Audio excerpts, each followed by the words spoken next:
साल 1975 की 21 जून West Indies world cup जीतने वाली पहली टीम बनी। थोड़ा फास्ट फॉरवर्ड करते हैं। 12 अप्रैल 1976 इंडियन क्रिकेट टीम ने पोर्ट ऑफ स्पेन में वेस्टइंडीज को 6 विकेट से हरा दिया। 4 मैचों की टेस्ट सीरीज का ये तीसरा मैच था। अब सीरीज 1-1 से बराबर थी। आप सोच रहे होंगे कि इस जीत में खास क्या था। खास बात यह थी कि टीम इंडिया ने चौथी पारी में 406 रन चेस कर डाले थे। ये वर्ल्ड रिकॉर्ड था। इस रिकॉर्ड में सुनील गावस्कर और गुंडप्पा विश्वनाथ की सेंचुरीज शामिल थी। साथ ही मोहिंदर अमरनाथ ने भी 85 रन बनाए थे, जबकि मौजूदा IPL chairman Brajesh Patel 49 run बनाकर नॉट आउट लौटे थे। इस जीत के लगभग 3 साल बाद टीम इंडिया इंग्लैंड टूर पर थी। साल 1979 के इस टूर के पहले 3 मैचों के बाद इंग्लैंड सीरीज में 1-0 से आगे था। सीरीज का आखिरी मैच ओवल में खेला जाना था। इंग्लैंड ने टॉस जीता और पहले बैटिंग कर 305 रन बनाए। जवाब में टीम इंडिया 202 रन ही बना पाई।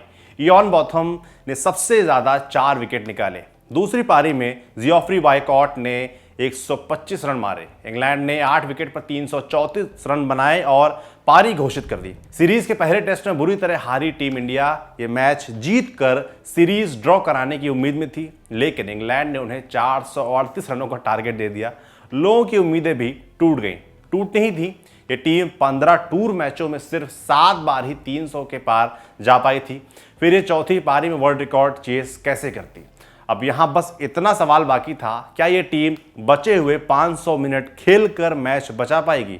इसका जवाब देने के लिए आई सुनील गावस्कर चेतन चौहान की जोड़ी ने चौथा दिन बिना किसी नुकसान के काट दिया। इस दौरान इन दोनों ने 76 रन भी जोड़ डाले।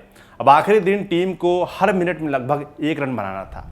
आज के ज़माने में ये आसान बात लगती है, लेकिन उस दौर में तो ऐसा सोचना भी महापाप माना जाता था। हालांकि गावस्कर का मूड अलग था। उन्होंने दिन का खेल खत्म होने के बाद अपने रूममेट यजुवेंद्र सिंह से कहा, विकेट बैटिंग के लिए अच्छा है, हम कर सकते हैं। फिर आया मैच का 5वां दिन। मैच को लगभग ड्रॉ माना जा रहा था, इसीलिए मैच देखने भी कम लोग पहुंचे थे। जो पहुंचे थे वो भी इंग्लैंड की आसान जीत पक्की मानकर बैठे हुए थे। लेकिन इन सबसे बेखबर गावस्कर चेतन की जोड़ी ने अपना काम जारी रखा। सुबह का सेशन खत्म होने तक भारत बिना विकेट खोए 169 रन बना चुका था, लेकिन ये रन उस स्पीड से नहीं आए थे, इसलिए इंग्लैंड अब भी निश्चिंत बैठा हुआ था। हाँ, ड्रॉ पक्का रिजल्ट लग रहा था। इंग्लैंड अपने मुख्य बॉलर माइक हेनड्रिक को भी चोट से खो चुका था। इयान बॉथम और बॉब विलिस भी कुछ खास नहीं कर पा रहे थे। दोपहर के ड्रिंक्स के वक्त भारत बिना विकेट खोए 213 रन बना चुका था। गावस्कर तेज खेल रहे थे, जबकि चौहान ने एक छोर से विकेट बचाने की जिम्मेदारी उठा रखी थी। इसी बीच चौहान का ध्यान भंग हुआ और वो विलिस की गेंद पर बॉथम को कैच थमा बैठे। तीसरे नंबर पर आए दिलीप वेंगसरकर ने आते ही अटैक करना शुरू किया। टीम इंडिया को अब धुंधली ही सही जीत की उम्मीदें दिख रही थी। टी ब्रेक के वक्त भारत का स्कोर 304 रन पर 1 विकेट था। अब मैदान में दर्शक बढ़ने लगे थे। सुबह के वक्त एवरेस्ट सा लग रहा स्कोर अब फुट ओवर ब्रिज बन चुका था। टीम इंडिया सीढ़ी दर सीढ़ी चढ़ती हुई इस फुट ओवर ब्रिज के बीचों बीच पहुंच चुकी थी। अब बस आहिस्ता आहिस्ता उस पार उतर जाना था। अब ना सिर्फ भारत बल्कि इंग्लैंड के फैंस भी चाहते थे कि टीम इंडिया ये टेस्ट जीत जाए।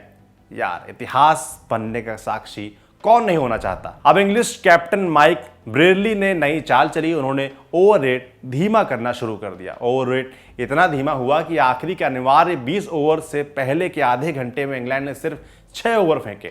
मामला ऐसा था कि लोकल क्राउड अपनी ही टीम पर झुंझला रहा था। अच्छा गेम देखने आए इंग्लिश फैंस अपने कैप्टन की इस चालबाजी से ऐसे खींचे जैसे जयद्रथ वध से पहले सूर्यास्त होता देख अर्जुन खींचे थे।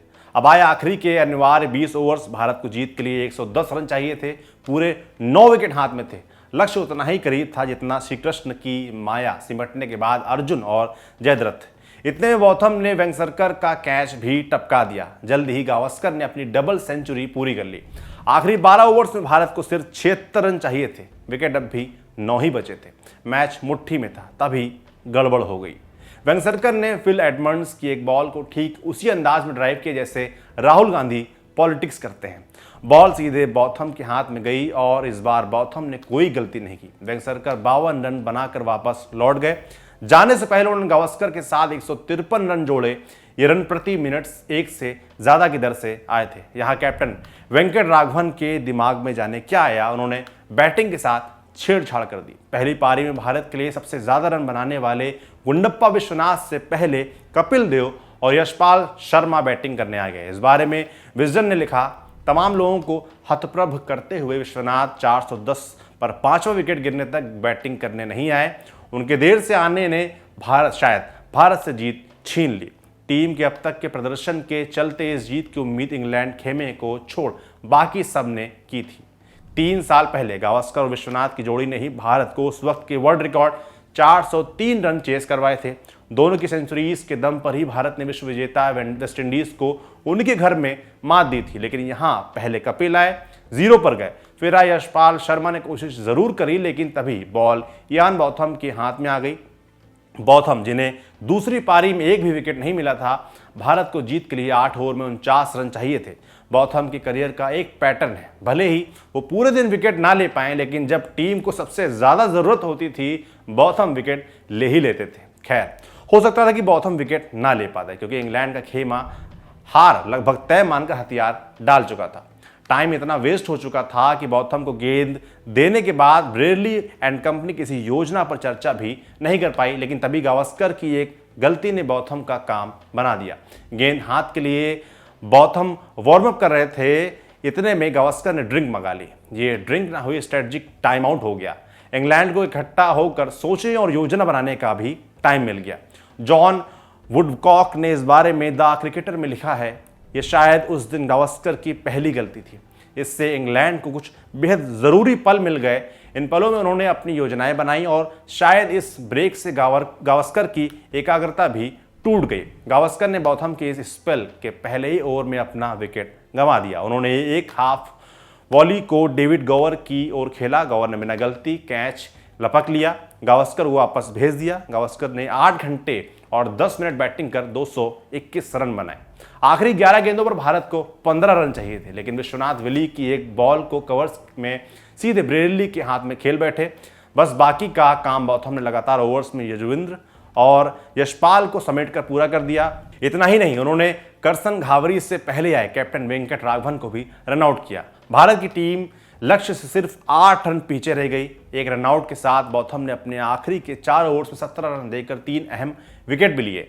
बाद में इंडिया के बैटिंग ऑर्डर से हुई छेड़छाड़ के बारे में यजुवेंद्र ने बाद में कहा था, हम 5 लोग पैड पहनकर तैयार बैठे थे और हम में से किसी को नहीं पता था कि अब किसका नंबर आएगा। इस टेस्ट के बाद ही वेंकट राघवन को कप्तानी से हटा दिया गया। उनकी जगह मिली सुनील गावस्कर को, जिन्हें रिप्लेस कर वेंकट राघवन टीम इंडिया के कप्तान बने थे। इस टेस्ट में भारत को जीत से रोकने वाले बॉथम का आज जन्मदिन है। बॉथम 24 नवंबर 1955 को पैदा हुए थे। वेटरन क्रिकेट फैंस की माने तो बॉथम इंग्लैंड के टॉप 5 सर्वकालिक महान स्पोर्ट्स स्टार्स की हर लिस्ट में एंट्री करने का दम रखते हैं। साथ ही वो क्रिकेट इतिहास के सबसे महान ऑलराउंडर्स में से एक तो हैं ही। आपके लिए कहानी लिखी थी हमारे साथी सूरज ने। देखते रहिए दी ललन टॉप। शुक्रिया।